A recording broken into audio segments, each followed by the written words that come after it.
निर्भया कांड आजाद हिंदुस्तान की उन विभत्स और जघन्य घटनाओं में से एक है जिसने क्रूरता की सारी हदें पार कर दी थी। इस कांड के बाद देश में जिस तरह की प्रतिक्रिया हुई वो भी विरल ही दिखती है। ये एक ऐसी घटना बनी जिसकी याद भारतीय जनमानस के पटल पर आने वाली कई दशकों तक जिंदा रहेगी। आज से ठीक 9 साल पहले यानी 16 दिसंबर 2012 की वो खौफनाक और मनहूस रात जिसने एक झटके में एक लड़की की जिंदगी को खत्म कर दिया। लेकिन इस घटना ने आम लोगों को अंदर तक झकझोर दिया। यही नहीं, इस घटना से सबक लेते हुए भारतीय कानून व्यवस्था में महिलाओं के पक्ष में कई अहम बदलाव भी किए गए।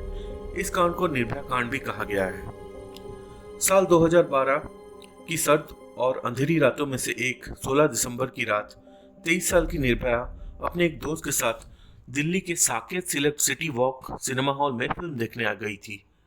कॉल सेंटर में काम करते हुए फिजियोथेरेपी की अपनी पढ़ाई के लिए खर्च निकालते हुए वो बड़ी उड़ान के सपने भी देख रही थी।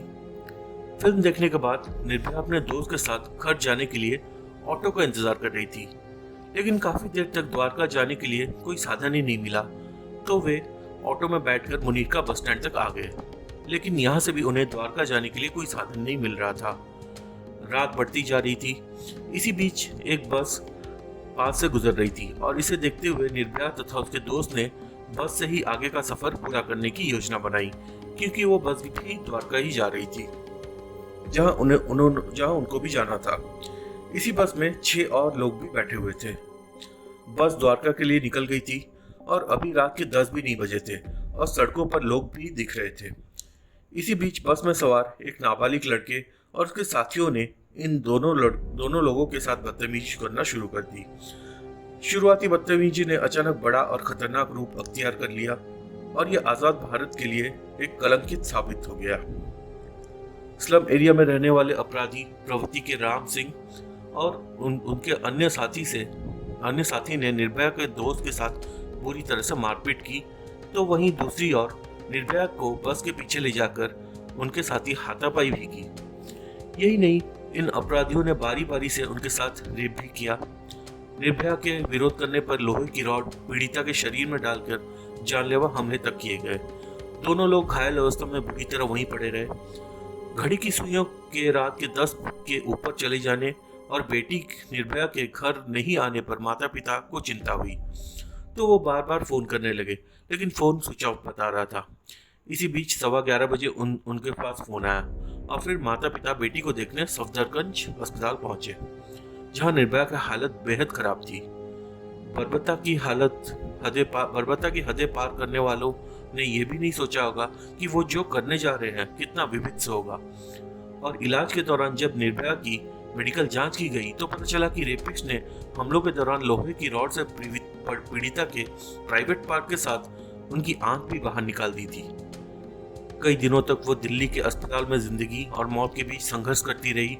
फिर तत्कालीन मनमोहन सिंह सरकार ने 27 दिसंबर को उन्हें हवाई एम्बुलेंस के जरिए सिंगापुर भेजा, लेकिन 29 दिसंबर की सुबह निर्भया ने अपनी छोटी सी जिंदगी की आखिरी सांस ली। निर्भया के जाने के बाद देश भर में महिलाओं ने जबरदस्त प्रदर्शन किया और हर ओर दोषियों और उनके किए गए सजा दिलाने की मांग होने लगी। लगातार विरोध प्रदर्शन और बढ़ते दबाव के बीच मनमोहन सिंह सरकार ने सुप्रीम कोर्ट के पूर्व मुख्य न्यायाधीश जस्टिस वर्मा की अगुवाई में 3 सदस्यता की समिति का गठन किया गया। देश भर में आए सुझावों के आधार पर सिर्फ 29 दिनों में तैयार की गई 630 पन्नों की ये रिपोर्ट बाद में 2013 में पारित किए गए क्रिमिनल अमेंडमेंट एक्ट का आधार भी बना। इस नए कानून के तहत रेप की सजा को 7 साल से बढ़ाकर उम्र कैद तक कर दिया गया। दूसरी ओर दिल्ली पुलिस ने हादसे के 1 हफ्ते के अंदर राम सिंह, मुकेश सिंह, अक्षय ठाकुर, विनय शर्मा, पवन गुप्ता और एक नाबालिग समेत कुल 6 आरोपियों को पकड़ लिया। बाद में बस की भी पहचान कर ली गई। मामला कोर्ट में पहुंचा। पुलिस ने आरोपियों की गिरफ्तारी के 1 हफ्ते के अंदर ही अदालत में चार्जशीट फाइल कर दी। मृत्यु से पहले निर्भया के दिए गए स्पष्ट बयान और फिर उनके दोस्त के कोर्ट के सामने दिए बयानों ने आरोपियों को कड़ी सजा दिलाने में महत्वपूर्ण भूमिका निभाई। इसी बीच पुलिस के मुताबिक मार्च 2013 में मुख्य अभियुक्त राम सिंह ने तिहाड़ जेल में ही खुदकुशी कर ली, जबकि अगस्त 2013 में नाबालिग अभियुक्त को जुवेनाइल कोर्ट ने रेप और हत्या के दोषी घोषित करते हुए 3 साल के लिए बाल सुधार गृह भेज दिया। निर्भया कांड के बचे शेष 4 दोषियों मुकेश सिंह, विनय शर्मा, पवन गुप्ता और अक्षय ठाकुर को सितंबर 2013 में दिल्ली के एक फास्ट ट्रैक कोर्ट ने गैंगरेप, हत्या और सबूत मिटाने के लिए दोषी ठहराया। चारों को मौत की सज़ा सुनाई गई। दूसरी ओर दोषियों को फंदे पर लटकाने से रोकने के लिए याचिकाएं और पैंतरे भी चले गए, लेकिन पहले दिल्ली हाई कोर्ट, फिर सुप्रीम कोर्ट और फिर राष्ट्रपति की ओर से दया याचिका खारिज कर दी गई। निर्भया की मां आशा देवी का दोषियों को उनके अंजाम तक पहुंचाने में अहम रोल रहा। उन्हें मौत की सज़ा दिलाने तक वो लगातार संघर्ष करती रही। बार बार दया याचिका लगाई जाने से दोषियों की सज़ा टलती जा रही थी, लेकिन लंबे इंतजार के बाद वो दिन भी आ गया जब दोषियों को उनके किए की सज़ा पूरी दुनिया ने देखी। 20 मार्च 2020 को निर्भया कांड में दोषी करार दिए गए विनय कुमार शर्मा, मुकेश कुमार, पवन गुप्ता और अक्षय कुमार को फांसी पर लटका दिया गया। हालांकि निर्भया के दोषियों को सज़ा मिल चुकी है, लेकिन रेप के जघन्य अपराध थमने का नाम नहीं ले रहे हैं। लगातार आए दिन ऐसी घटनाएं सुनने को भी मिल रही है।